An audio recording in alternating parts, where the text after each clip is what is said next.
Why was the only still figure on the boardwalk the one drawing every quiet glance?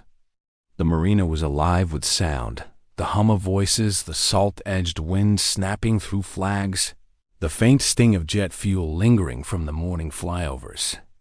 Navy ships rested at their berths like silent sentinels, steel gray against the blue. Vendors moved briskly between customers, handing out paper-wrapped pretzels, dripping ice cream cones, and miniature flags that children waved until the sticks bent.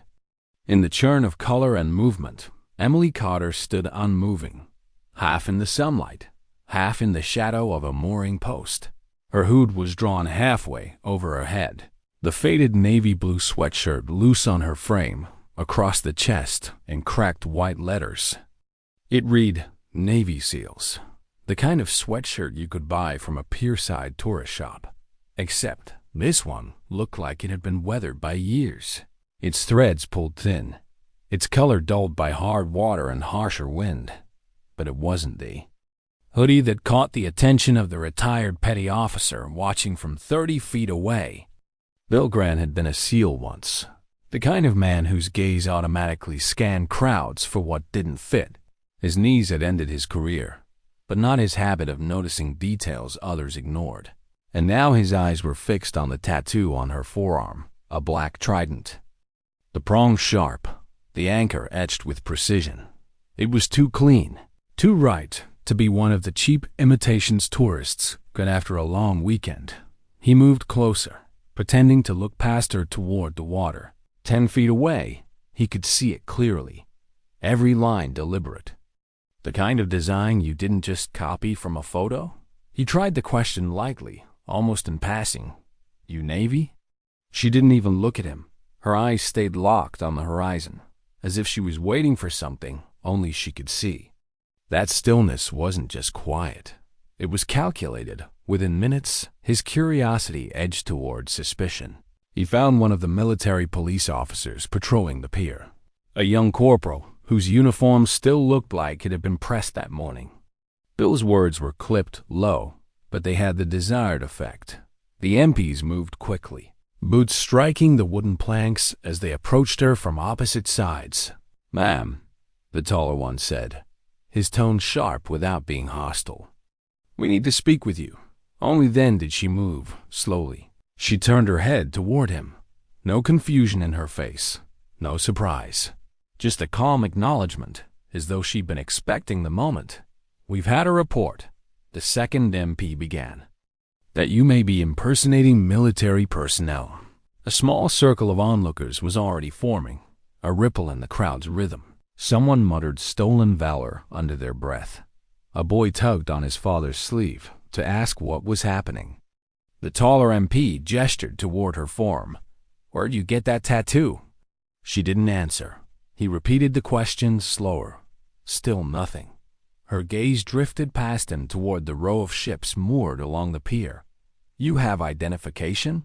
She reached into the front pocket of her hoodie and handed over a worn leather wallet. Inside, a California driver's license. Name, Emily Carter. The photograph matched perfectly. No military ID, no veteran's card. The MPs exchanged a look. Ma'am, we're going to have to ask you to come with us. The crowd's murmur swelled. Phones came out. Someone whispered about disgrace. She didn't resist. The cuffs clicked around her wrists with a finality that might have drawn a reaction from most people. Outrage, fear, confusion. But her eyes only flicked once more toward the water before she turned to follow them. Bill Grant folded his arms, uneasy now, in his experience. Fakes protested loudly. They argued, invented stories on the spot. This woman had walked into her own arrest like she'd already weighed the cost and accepted it. The MPs led her off the pier to the waiting vehicle. From somewhere in the crowd, a woman's voice carried. She doesn't look scared. And she didn't. The ride to the base was silent. She sat in the back, her wrists resting loosely in the cuffs, her gaze on the window but not on the streets passing by. The vehicle slowed at the checkpoint, then rolled on toward the squat, windowless building that served as an administrative hub for the detachment. Inside, The interrogation room was stark. Fluorescent light buzzing overhead. The table scarred from years of elbows. Coffee mugs and pen scratches. Emily sat on one side. Her hoodie rumpled from the walk. Her wallet lay open on the table. Its contents spread in neat rows. Chief Petty Officer Miller settled heavily into the chair opposite her. Square shoulders. Graying hair. The kind of presence that didn't need volume to feel like pressure. Emily Carter, he read from a sheet. Age 33. No record of military service. His eyes lifted to hers. You want to tell me why you're wearing a SEAL hoodie and carrying a trident tattoo? She didn't answer. He leaned forward, voice sharpening. That tattoo isn't decoration. People earn it. And the ones who do, they don't sit there pretending they can't hear me. Her gaze finally shifted to him. Slow, deliberate, steady enough to make him pause for just a fraction of a second. From the corner, a young enlisted clerk raised a camera to take photographs of the tattoo. We'll run it through the database, he muttered. Miller smirked faintly. We'll see how she explains it. The shutter clicked. The clerk stepped out. Minutes later, the door opened again. His posture had changed. Shoulders rigid, jaw set. Chief, he said. Verification flagged it. Said it's unusual. Miller frowned. Unusual how? They're escalating it, said to hold her here until he arrives. They didn't give a name, a beat, but I think they meant the Admiral. That made no sense. Stolen valor cases didn't draw admirals. Miller turned back to the woman in the hoodie. She was still calm, still unreadable. And for the first time, he wondered if maybe, just maybe, she wasn't the imposter here. She only said one thing. It's not a stunt. The hours stretched, slow and heavy. The hum of fluorescent lights filling every silence in the interrogation room. Miller had stopped trying to pry answers from her. She sat across the table with her wrists still in the cuffs, the hoodie loose. Around her shoulders, her gaze fixed on some point beyond the far wall. Outside, the footsteps in the corridor grew louder, more frequent. A change in the building's rhythm that Miller noticed without meaning to. Something was coming. The clerk, Torres, slipped back into the room. He didn't look at Emily this time. His eyes were on Miller. He's here, he said quietly. Miller's brow creased. Who is? Torres didn't answer. He just stepped aside. The sound of boots on tile carried before the man appeared. Slow, measured, unhurried. And then the doorway filled with him, tall, broad-shouldered. The white of his uniform immaculate, gold trim, polished insignia, the kind of presence that made the air shift without a word spoken. Miller stood instinctively. Emily didn't move. The man stepped inside, closed the door with a soft click. And for a moment, the room felt even smaller. His gaze found hers immediately. Emily, he said. Her eyes lifted to him. No shock, no hesitation, just recognition. Admiral, she replied. The name came to Miller a heartbeat later. Admiral Raymond Holla. He'd only seen him once before, at a change of command ceremony. Surrounded by aides and officers, admirals didn't walk into small detachment offices without reason, and certainly not for cases like this. Holla took the seat across from her, setting his cap on the table between them. He didn't look at Miller or Torres. His eyes flicked briefly to her forearm, and without asking, he reached forward, turning her wrist toward the light. The black trident caught the glare, and there it was, a small curved marking woven into the base of the design, not decorative, not standard, something else. That tattoo's authentic, Holla said quietly. The words hung there. Miller shifted in place, unsure if he should apologize or explain. Emily's lips curved faintly. You told me I'd never have to use it again. Holla's voice didn't change. Circumstances change. For a long moment. The room was silent except for the hum overhead. Then Holla turned slightly toward Miller. Unlock the cuffs. Sir, now, Chief. The metal key rattled faintly in Miller's hand. The cuffs came off with a pair of clicks, leaving faint marks on her wrists. She rubbed them once, then folded her hands neatly on the table. Hala leaned forward, lowering his voice until it was meant for her ears alone. "We need to talk alone." She gave the smallest nod. Hala straightened, turning toward the observation window. "Clear the room." There was hesitation. No one wanted to leave a civilian alone with an admiral in an interrogation room. But the weight in Hala's tone left no room for protest. One by one they filed out. When the latch clicked behind the last man, Hala exhaled, not in relief, but as though he were bracing himself. "What happened?" he asked. She met his eyes. "You already know the answer to that. The question is, what are you going to do about it?" He studied her for several seconds, expression unreadable in the Admiral's mind. She wasn't the Emily Carter sitting across from him now. She was someone else entirely, a woman moving through smoke and shadow, her voice in his ear during missions no one admitted happened, a unit that officially had never existed. "You shouldn't have come here," he said, "and yet here I am." His jaw tightened. "You could have reached me another way." She almost smiled. "Could I?" That landed. His eyes searched hers for something, an explanation, a signal, and found only that same steady gaze. "This is about Yemen," she said finally. Hala's head turned just slightly, a reflex. "Careful." "No one's listening," she replied. He sat back, considering. "You're telling me you walked into a public marina, wearing a SEAL hoodie, knowing someone would notice that tattoo, just to get picked up and dragged here?" "I didn't have time to wait for the Navy to decide if it cared." The Admiral studied her in silence. It was a risk. If she was wrong about him, she'd already signed her own fate. But if she was right? "You remember the mission," she said softly. His expression hardened, but he didn't deny it. "The tech wasn't destroyed." She continued. "It's moving again, and if it reaches its destination, it's not just our people who'll vanish this time." The Admiral's hands folded on the table. "Do you know where it is?" She shook her head.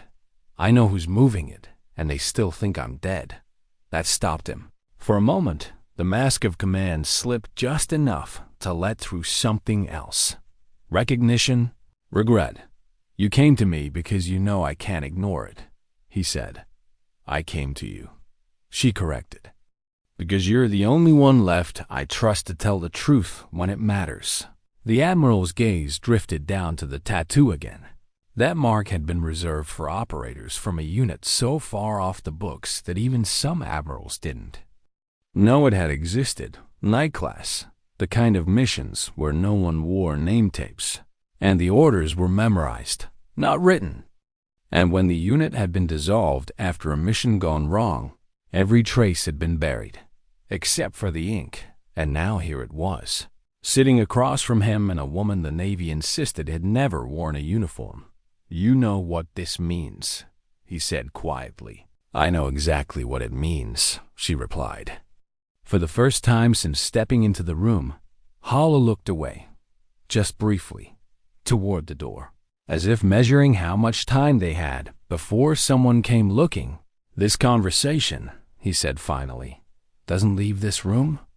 "Not until I decide what to do with it." "You don't have long," Emily said. The Admiral's gaze returned to hers. "Why is that?" Her voice was even, almost too calm. "Because the people moving the tech are already here." The Admiral didn't speak right away. His hands stayed folded on the table, his eyes fixed on hers as if trying to decide whether to trust the woman in front of him, or the records that said she didn't exist. Outside the door, footsteps moved. Past, too slow to be casual. The faint metallic clink of a keyring followed them. Emily's gaze flicked toward the sound, then back to him. "You feel that?" she asked softly, his brow furrowed. "Feel what?" "The shift. Someone out there's waiting for you to leave so they can come in." He didn't turn his head toward the door. Years of command had trained him not to give away where his attention was, but the tension in his jaw said he'd heard it too. "You think they're here for you?" He said, "I know they are." She leaned forward slightly, lowering her voice. 3 months ago. I was living under a different name in Maine. Quiet place, harbor town. One morning a man followed me from the market. Fishing cap, slow steps, always keeping me just far enough ahead so I couldn't see his face. I made him twice before I reached my front door. He didn't knock, didn't ask questions. He just raised a suppressed pistol. The Admiral's eyes narrowed. I went out the back, made it to the water before he could circle around. Coast Guard cutter came through, just in time to make him disappear into the crowd. "You report it." Her mouth curved in something that wasn't quite a smile. "To who?" She let the question hang there. The Admiral sat back, studying her. She was thinner than he remembered from that night in Somalia. The chaotic pullout. The team moving like shadows through narrow alleys, her voice cutting through the comms. With crisp precision, he'd been certain she'd died months later in an operation that went so wrong the Navy buried it under 3 layers of denials. Why now? He asked. Because the man in the fishing cap wasn't freelance, she said. He was cleaning up loose ends, and I wasn't the only one on his list. She slid something from the front pocket of her hoodie, a small waterproof pouch. Scuffed and stained, she placed it on the table. The Admiral opened it. Inside was a scrap of canvas, its edges frayed, salt-stained, the faint smell of seawater still in the fibers. Across the surface, faded black ink, coordinates, his thumb brushed over them once. "Where did you get this?" he asked. "I took it off the jacket of a dead man on a pier in Hodeida." The coordinates rang somewhere deep in his memory. The nightshade incident, an op so far buried that even mentioning it out loud would make most commanders step out of the room. He remembered the after-action whispers. A stolen piece of experimental sonar tech, rogue elements moving it through hostile waters, a retrieval gone sideways in brutal seas. "You were never supposed to be there," he said. She met his gaze without flinching. "I wasn't." For a moment, he said nothing. Then his voice dropped. "Who planted you?" She didn't answer. Instead, her eyes went past him, toward the observation window. The faint outline of 2 figures stood behind the glass. Neither moved, neither shifted their weight like normal spectators. "They're not yours, are they?" she asked. The Admiral turned just enough to see the shadows. Then back to her. "No," he said. The silence between them grew heavier. "This room isn't safe," Emily said finally. He stood. Without another word, he opened the door. Miller was at the end of the hall, mid-conversation with a man the Admiral didn't recognize. Clean-shaven, suit and tie, posture too straight to be a civilian. "Clear the corridor," Hollow ordered. The man in the suit didn't move. "Sir, we've been asked to—" That wasn't a request. Something in Hollow's tone made the man step aside. He turned back into the room. "You're coming with me." Emily rose. "Where?" "Somewhere we can talk without wondering who's listening." The walk through the corridors felt longer than it should have. The base's main hallway seemed narrower now, the shadows deeper between the doorways. More eyes followed them than the Admiral liked. They reached a secure elevator at the far end. The Admiral swiped his clearance card, the door sliding open with a muted chime. He stepped in first. She followed. The doors closed, sealing them in with the faint hum of the lift. The button he pressed didn't go up. "You're taking me underground," she said. "Safer than upstairs." He didn't look at her as the numbers ticked down. When the doors opened again, the air was cooler, denser. Concrete walls, low lighting, a corridor lined with heavy steel doors. 2 Marines stood guard at the far end, rifles slung but eyes sharp. The Admiral led her to a room with no windows, and only one exit. Inside, the table was larger, the chairs heavier, the walls lined with acoustic panels to swallow every sound. He closed the door behind them. "All right," he said quietly. "Tell me everything." She sat, folding her hands on the table. "You remember the Omega mark?" His gaze darkened. "Few people do." "It's moving again," she said. "The same network, same hands, and this time they've got cover from inside." The Admiral's fingers drummed once against the tabletop. "Inside where?" She held his gaze. "Your chain of command." It took a moment for that to sink in, not because he doubted her, but because he knew exactly what it would mean if she was right. "You have names?" he asked. "I have one," she said, "but you won't like it." Before she could say it, the room's overhead light flickered once, just a faint pulse, barely noticeable, but both of them looked up at the same time. The Admiral's voice was, "Quiet now. That's not a power surge." Emily leaned back slightly. "They know I'm here." The flicker lasted less than a second, but it was enough. Both of them knew underground facilities didn't have power surges. Not in rooms like this. The Admiral's eyes cut to the corner of the ceiling where a tiny black dome sat. The room's internal camera, the red indicator light that should have been steady, was pulsing. Slow, deliberate. "That's a manual override," Hollis said under his breath. Emily didn't look at the camera. Her gaze stayed locked on his. "Then someone's watching right now. Someone who doesn't have clearance." Hollis moved to the wall, pressed his palm against a small recessed panel. A screen slid open, revealing a keypad and a short row of physical toggle switches. He keyed in a string of numbers without looking down, then flipped one of the toggles. The pulsing light on the camera stopped. "They'll know you cut the feed," she said. "Good," he replied. She almost smiled. Before he could speak again, the intercom on the wall buzzed to life. A voice, tense but professional. "Admiral, base security has initiated a partial lockdown. Protocol Blue. Recommend you remain in your location until the sweep is complete." Hala pressed the button. Acknowledged. What triggered it? Unauthorized access attempt through Level 2 communications. A pause. Source unconfirmed. "Find me confirmation," he said. The channel clicked off. Emily leaned forward slightly. "Level 2? That's not random. That's where." "You keep active uprooting." He didn't answer. He didn't have to. She could read it in the set of his shoulders. "You think this is about you," he said. "But it could be about pulling current mission data. If they get that, this base isn't the only one at risk." She rested her hands on the table. "Then, you don't have time to pretend you're deciding whether to trust me." The Admiral stood, pacing once before stopping across from her. "You want me to believe you're not just a civilian who got too close to something dangerous." Her voice stayed calm. "I want you to remember the Strait of Malacca." That stopped him. Nightshade 17. She continued. 4 operators. 2 extraction craft. Hostages in a rusted freighter hull. You told me to clear the corridor.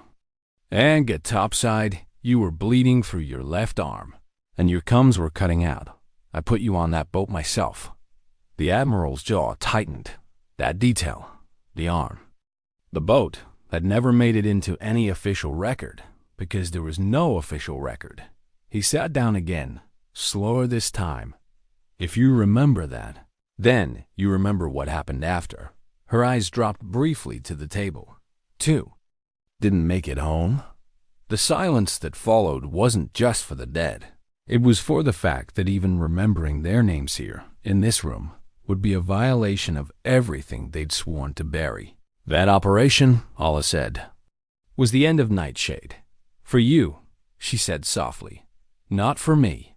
He studied her face. Meaning? Meaning someone decided I was more valuable in the dark than buried. They cut me loose, but they kept me alive. I didn't know why, not until Yemen. The intercom buzzed again before he could ask. Admiral, we've completed the sweep. No unauthorized personnel located, but a hesitation. Server logs show the intrusion came from inside the secure network. Terminal registered to command wing. Emily's head tilted. Inside your own house. Shut down that terminal. Now, Hala ordered. Yes, sir. When? The channel went silent. The Admiral looked at her again. You understand what this means? She nodded once. that whoever's running this isn't just in your chain of command. They're in the room when your orders are written. He leaned back, the weight of it settling over him. If that's true, they'll already know I'm with you, which means they'll try to separate us, she finished. The Admiral was about to reply when the door opened without a knock. A young lieutenant stood there, breathing harder than protocol would allow. Sir, he said. Intel just confirmed. The coordinates from the Nightshade incident have been accessed 30 seconds ago. The Admiral was on his feet. By who? The lieutenant hesitated. Your executive officer's clearance code. The room went still. That's impossible, Hala said. Maybe not, Emily murmured. Hala turned to her. You're saying he's part of it? I'm saying, she replied, either he is, or someone high enough to ghost his clearance is. The lieutenant shifted uneasily. Sir, orders just came down from the XO's office to transfer the detainee. His eyes flicked toward Emily. To Federal. Custody at 1600. Hala's voice was cold steel. Countermanded now. The lieutenant swallowed. It's already logged in the system, sir. Paperwork's moving. If you want her off this base before then, you have less than 90 minutes. Emily stood. Slowly. Looks like your decision just got made for you. The Admiral stared at her for a long beat, then reached for his cap. We move now. As they stepped into the corridor, the lights overhead shifted from steady white to a slow, pulsing amber, base-wide signal for restricted movement. Somewhere far down the hall, a security door slammed shut. Emily's voice was low, almost lost under the hum of the ventilation. Admiral, you know once we leave this floor, you can't bring me back here. I'm counting on it, he said. They moved quickly, turning down a narrower passageway that led toward the motor pool. Hala flashed his clearance card at two Marines, who stepped aside without a word. Halfway there, Emily's pace slowed for just a moment. What? Hala asked. She didn't answer right away. Her eyes were on a figure at the far end of the hall. A man in civilian clothes, standing too still, watching them. When he realized she'd seen him, he turned and walked away. Not hurried, just deliberate. That's him, she said quietly. Who? The man from Maine. Fishing cap's gone, but the walk's the same. The Admiral's hand went to the radio clipped at his side. Security. No, she said sharply. If you chase him here, we lose the thread. Let him think I didn't. Recognize him, Hala hesitated. Then he lowered the radio. You better be right about this. She met his eyes. I usually am. They reached the motor pool without seeing him again. Hala waved over a sergeant. I want a vehicle prepped, low profile, no markings. Yes, sir. While they waited, Emily leaned against the concrete wall, her arms folded. You know if we get off this base, you're burning your own bridge. There's no way to explain this without putting yourself on the wrong side of someone's career. I've had a career, he said. Now I'm trying to have a conscience. The sergeant pulled up in an unmarked SUV, engine running. Hala opened the rear door for her. She hesitated only long enough to scan the motor pool one last time, and that's when she saw it. A single black coin resting on the ledge by the far wall. She crossed the space in 3 strides, picked it up, turned it over in her palm. One side, the engraving of a nightshade flower. The other, the number 13, her. Voice was flat when she spoke. They already know where we're going. Emily closed her hand around the coin, the cool metal pressing into her palm like a warning she could feel in her bones. The number 13, a mark only Nightshade operatives would understand, and even then, only those who'd survived long. Enough to count themselves among the unlucky few who'd seen it left behind. She slipped it into her pocket without showing Hala. Not yet. The SUV's engine idled low, a faint diesel hum echoing in the motor pool. Hala climbed into the driver's seat instead of the back, his movements precise, deliberate. Emily slid in beside him. No driver, no escort. You trust me to ride shotgun?" She asked. "I trust you more than anyone else on this base right now," he said. Pulling the vehicle into gear, the exit gate loomed ahead, its security booth lit in amber from the pulsing lockdown lights overhead.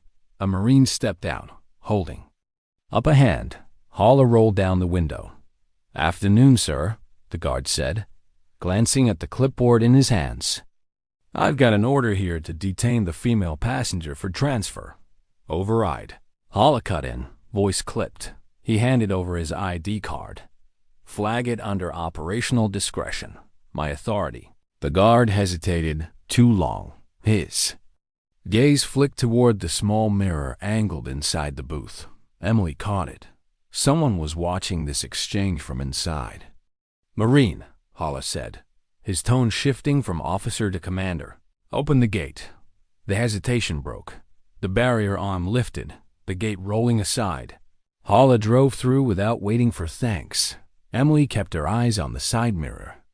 A black sedan pulled into view from somewhere near the admin wing, pacing them for 2 blocks before hanging back. "You see it?" she asked quietly. "Yeah. You want me to make it disappear?" Holla didn't answer right away. Not yet.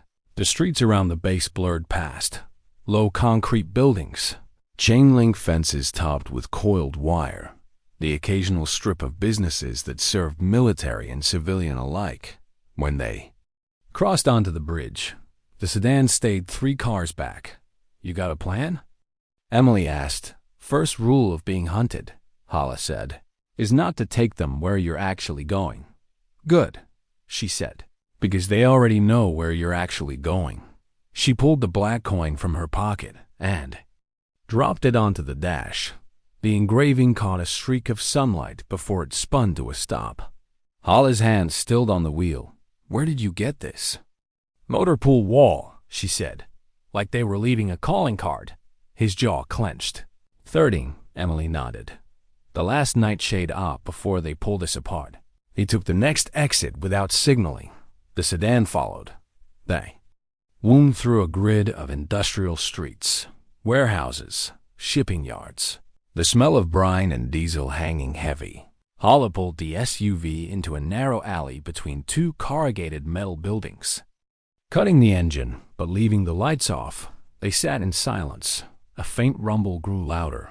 The black sedan crawled past the mouth of the alley without stopping, its windows tinted too dark to read faces. Emily's hand rested on the door handle. "We should move before they loop back." "Where to?" She didn't answer right away.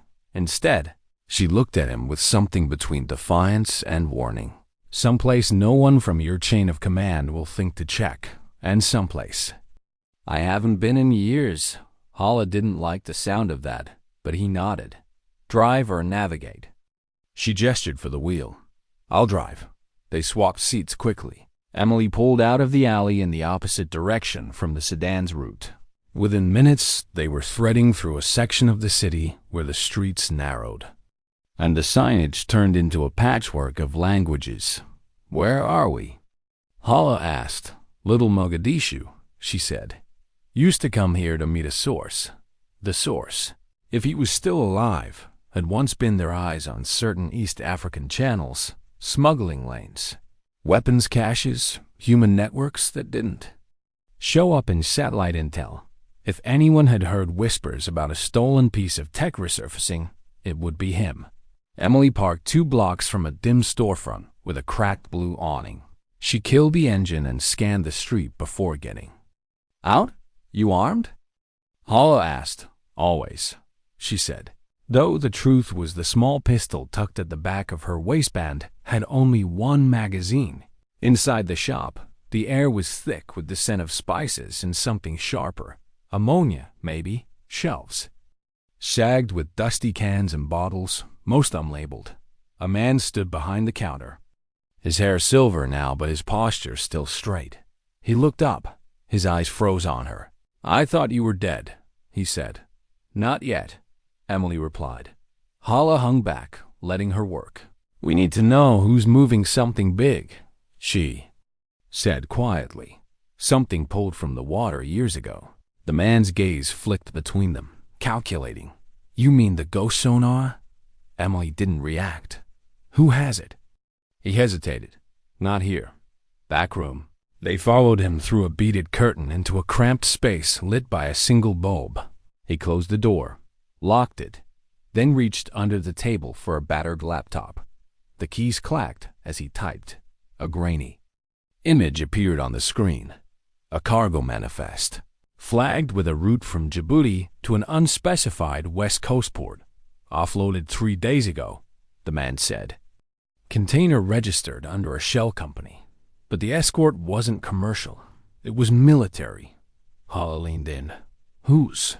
The man's eyes were steady. Yours. The air in the room seemed to thin. Emily asked, Destination? He tapped the screen. Storage yard 20 miles inland. Security's private, not federal. That means no oversight. Before she could respond, the sound of an engine cut through the walls. Deep, throaty, too loud for this street. Hala's. Hand went to his sidearm. Emily moved to the narrow window, peeking through the blinds. The black sedan was back, and this time it wasn't alone. 2 more vehicles slid into position at opposite ends of the street, boxing them in. The man at the table closed the laptop, shoving it toward Emily. Take it and go out the back. She caught Hala's eye. If we run, they'll know we've got something. They already know, he said. A heavy knock hit the front door. Muffled voices called something neither of them could make out. The back door wasn't far, but Emily's gut told her they'd have it covered too. The second knock was louder. Not a request this time, but a warning. Options? Hala asked. Emily's mind was already running through them. 1, she said, and it's going to hurt. The man behind the counter in the front shouted something sharp in his own language. Footsteps followed, slow, deliberate, coming. Closer. She looked at Hala. When I move, you follow. Don't stop. Don't look back. Then the front door burst inward. The door slammed open hard enough to rattle the glass in its frame. Splinters skittered across the tile. 3 men stepped in, plain clothes. But their posture and movement carried a familiarity Emily recognized instantly. Not street muscle. Trained, the first man's gaze swept the shop, cataloging exits, corners, angles. His right hand stayed near his jacket, where the outline of a pistol grip bulged faintly. Emily didn't wait for them to announce themselves. She grabbed the laptop from the counter and swung the back door wide. Go, she snapped at Hala. He moved without hesitation, the instinct of someone who had spent his life in rooms where seconds mattered. The narrow corridor behind the shop smelled of oil and mildew. They passed shelves stacked with rusted cans. The floor gritty under their boots. Emily kept her head low, ears tuned. To the sound behind them, the man in the shop shouted something, not English. The clatter of footsteps followed. Left, Emily said, and they burst into the back alley. The air was thick with the tang of diesel from a nearby idling truck. The alley opened toward the street on one end and toward a chain-link fence on the other. The street would be a kill box. The fence would buy them time. She went for the fence. The metal links rattled under her hands as she climbed. Hala was right behind her. Boots hit the other side just as a voice barked. Stop! A shot cracked, echoing off the brick walls. It wasn't aimed to hit, a warning, meant to pin them in place. Emily ducked, pulling Hala toward a narrow cut between 2 buildings. The space was barely wide enough for them to squeeze through. Shadow swallowed them as they pushed forward, the sound of pursuit bouncing against the walls. On the other side, the cut opened into another street, quieter, lined with shuttered storefronts and a single flickering street lamp. Emily scanned for movement. Nothing. We split, she said. Not happening, Hala replied. There. Tracking you by vehicle tags. If we both stay together, we're a bigger target. You think I'm letting you disappear into this alone? I think, she said, you're smart enough to know they want me more than they want you. His jaw worked, but he didn't argue further. Meet me where the water tastes like rust, she said. It was an old nightshade marker phrase, meaningless to anyone else, but to them it meant the pier behind an abandoned desalination plant they'd once used for a black water exfil. She didn't wait for his answer. Turning sharply, she headed toward the darker end of the street, slipping between shadows. Hala went the opposite way. Her breathing slowed as she moved. The years of buried muscle memory surfacing. How to blend into an environment. How to be just another shadow among many. 2 blocks over, a pair of headlights flared. Sweeping across her, she kept walking, head down, the laptop tucked tight.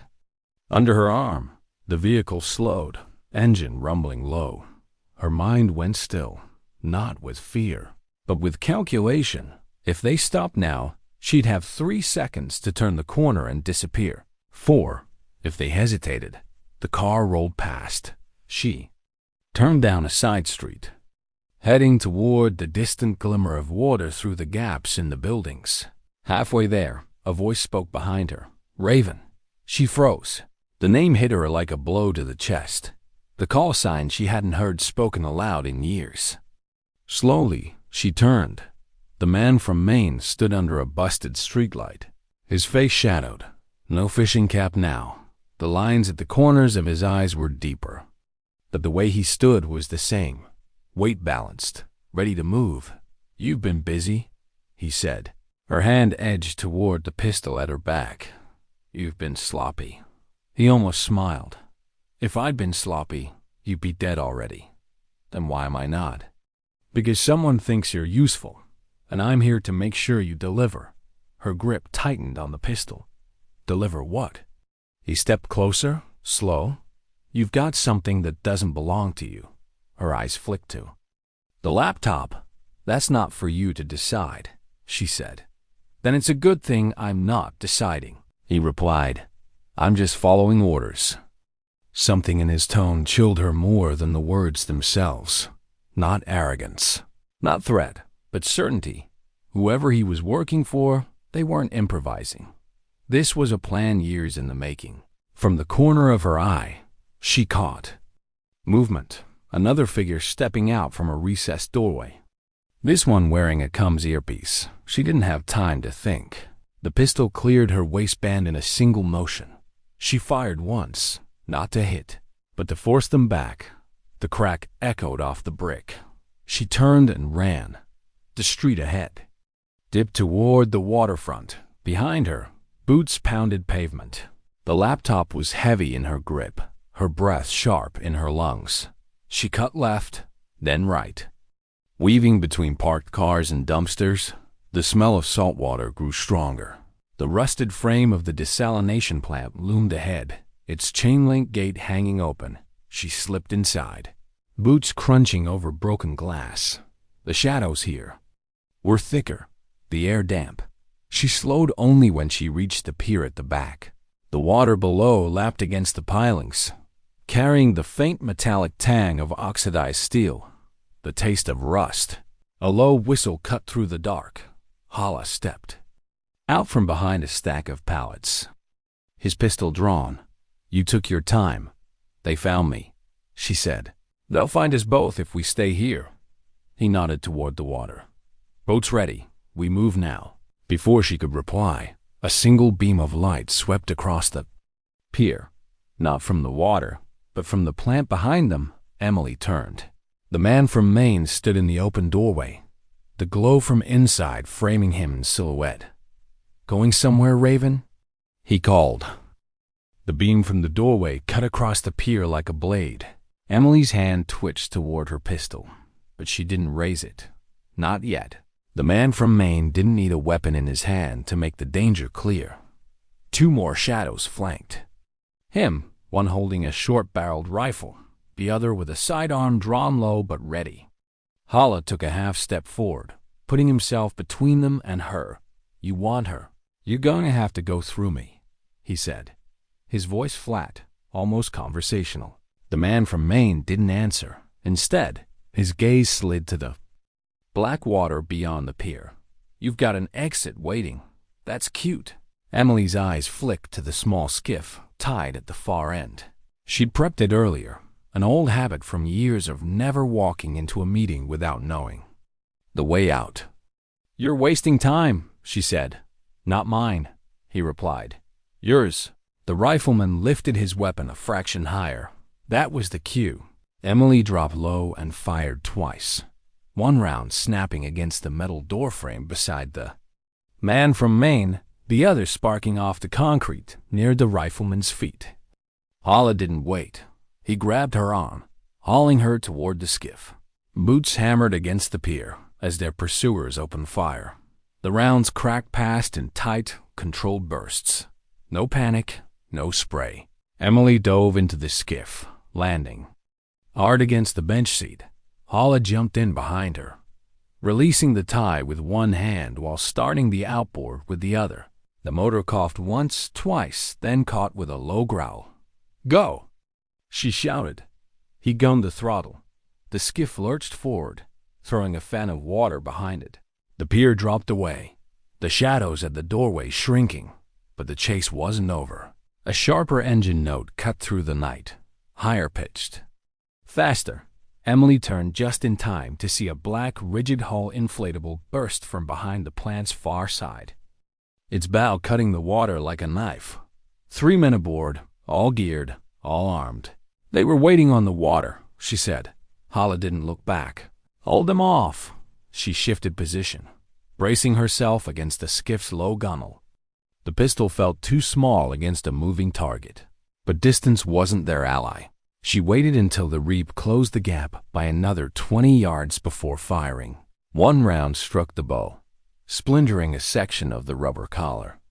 The driver swerved, losing speed for a breath, but the man at the mounted light swung it back toward them, flooding the skiff in blinding glare. Emily ducked low. "We're not outrunning them in this." Hala's voice was tight. "We don't have to. Just make them back off long enough to get out of their range." She risked a glance over the stern. The man from Maine was aboard the rib now, standing at the bow like he belonged there. The wind pressed his shirt tight, and that's when she saw it, the edge of a lanyard against his chest, bearing a plastic ID badge. The name was too far to read, but the logo wasn't. It was Navy. Her breath caught. She tapped Hala's shoulder. "He's carrying a military badge, not stolen, real." "That narrows the list," he muttered. "Too much. Means he's in the R active or someone high up gave it to him." Another burst of fire cut across the water, the rounds snapping against the skiff's aluminum hull. Hala swung the bow hard to port, throwing a wall of spray between them and the rib. Emily seized the opening, firing twice more. One of the men ducked, the mounted light swinging wide and plunging the water back into darkness. For a few blessed seconds, all she could hear was the churn of the motor and her own pulse. Then the rib's engine roared again, closing fast. "Pier ahead," Hala said. Emily squinted through the spray. The shape of an old fishing dock emerged from the dark, wood-warped. Sections missing. It wasn't much, but it was cover. Hala angled toward it. "We make land, we disappear." The skiff slammed against the dock's edge. Emily jumped first, landing on the wet planks and spinning to cover Hala as he climbed up. The rib veered away at the last second, unwilling to risk smashing into the rotted structure. "They'll circle," Hala said, "and we don't give them time." They ran down the dock toward the cluster of shacks at its base. The wood flexed under their weight, groaning with each step. Behind them, the rib's engine cut, replaced by the muffled thud of boots on a nearby pier. They reached the shore and slipped into the shadows between two buildings. The narrow path beyond smelled of salt and fish rot. Emily slowed, listening. Voices carried, not English, but the clipped rhythm of Cum's chatter. She leaned close to Hala. "They're not freelance. This is coordinated, tight formation, disciplined movement. Whoever's running this has military training drilled into them." "Same as you," Hala said. "Same as us," she corrected. They emerged onto a wider street. A single streetlight flickered above, revealing a sedan. parked at the far end. Hala froze. Recognize it. Emily's stomach tightened. That's the same make and model the XO drives. You think he's here? I think, she said. If he's not, someone with his access is. The sedan's headlights flared on, washing them in harsh white. Emily's pistol came up. If they get out. We don't talk. We end it. Hala didn't argue. The driver's door opened slowly. A figure stepped out. Not the XO, but a younger man in civilian clothes. Still, the ID clipped to his belt bore the XO's clearance code. The man raised his hands halfway, like he was more interested in stalling than surrendering. You don't want to do this, he said. Emily's finger tightened on the trigger. Tell me who gave you that badge. He hesitated, just long enough to make her sure he wouldn't answer. From somewhere behind them, the man from Maine's voice carried. Don't waste your ammo, Raven. You're going to need it. They turned, and he was there at the mouth of the alley, calm, almost casual, a faint smile on his face. You've both been running in circles, he said. Let me save you the trouble. The person you're trying so hard to avoid? He already knows exactly where you are. The street felt smaller than it was, boxed in by shadows and the cold gleam of the sedan's headlights. Emily kept her pistol up, but her eyes stayed on the man from Maine. He wasn't holding a weapon, yet the air around him carried the kind of weight only certain men brought into a fight. The ones who didn't have to rush because they already believed they'd won. Hala shifted slightly to put himself at an angle, his gaze darting between the sedan and the alley mouth. You want to tell us who he is? He asked. The man's smile was faint. You already know. Emily's grip tightened. Say it. The man didn't. Instead, he nodded toward the badge on the younger operative by the sedan. That's not stolen property. That was handed to him, and the hand that gave it wears 2 stars. Hala's expression didn't change, but Emily saw the flicker in his eyes, the calculation, the narrowing of possibilities. 2 stars meant a rear admiral, and there was only one in his chain of command with the access to authorize what they'd seen tonight. You're XO, Emily said flatly. Hala didn't confirm it, didn't need to. The man from Maine took a slow step forward. He's been building something for years, a network outside the oversight, outside the paper trail.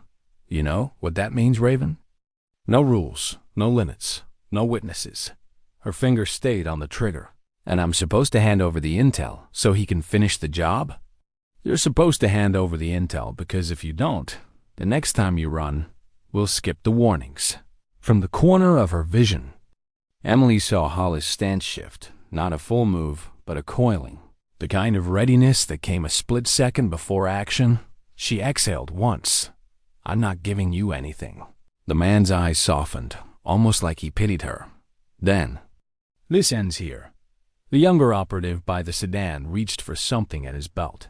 Emily fired first. One clean shot to his thigh. He went down with a shout, dropping what he'd been reaching for, a small black coin, identical to the one she'd found in the motor pool.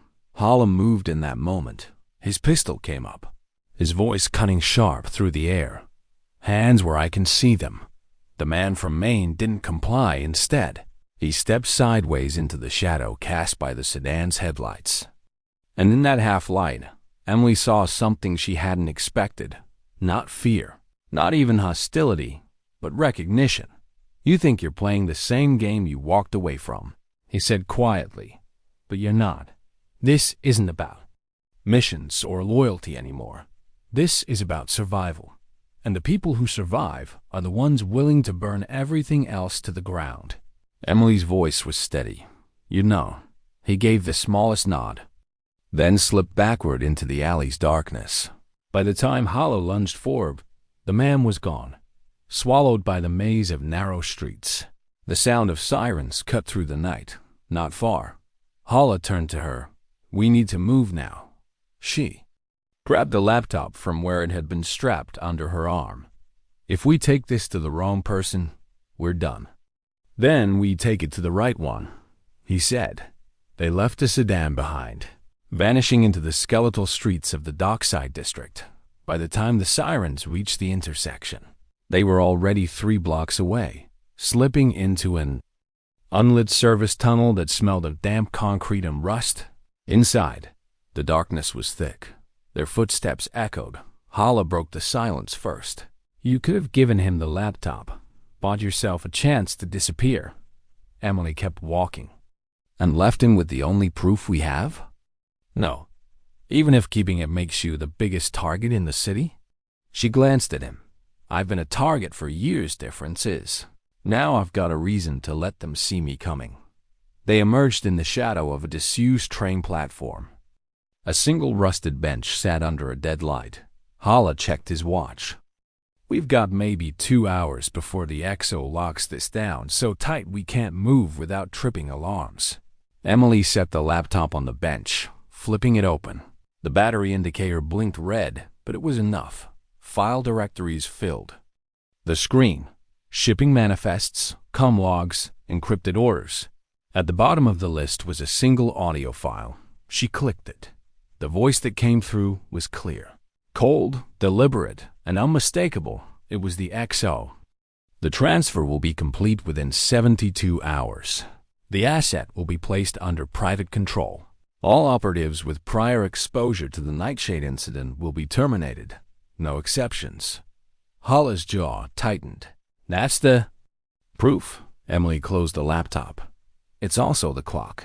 They both knew what came next wouldn't be about proving the truth to a courtroom. Not yet. This would be about surviving long enough to put that proof in front of someone who couldn't be silenced. She slung the laptop bag over her shoulder. "We get to Beckett," she said. "Beckett? He testified once," she said. "He'll do it again. And he's not afraid of burning bridges." Hala gave a short nod. "Then we move." The tunnel ahead stretched into black. Somewhere beyond it was a city full of people who wouldn't know or wouldn't care. That the only thing between them and the XO's plans was a woman with a faded hoodie, an old tattoo, and a story no one was supposed to believe. They started walking. For a while, neither spoke. The air smelled of rust and something older, like the bones of the city itself were watching them pass. Finally, Hala said, "You ever think about just stopping?" Emily didn't slow. "Every day? And?" She looked ahead into the dark. Dignity doesn't stop. It doesn't argue. It doesn't beg. It just keeps moving. Her words hung in the silence, the tunnel swallowing the sound until all that was left was the rhythm of their steps. Steady, deliberate, unhurried. The kind of steps taken by people who knew the only way forward was through.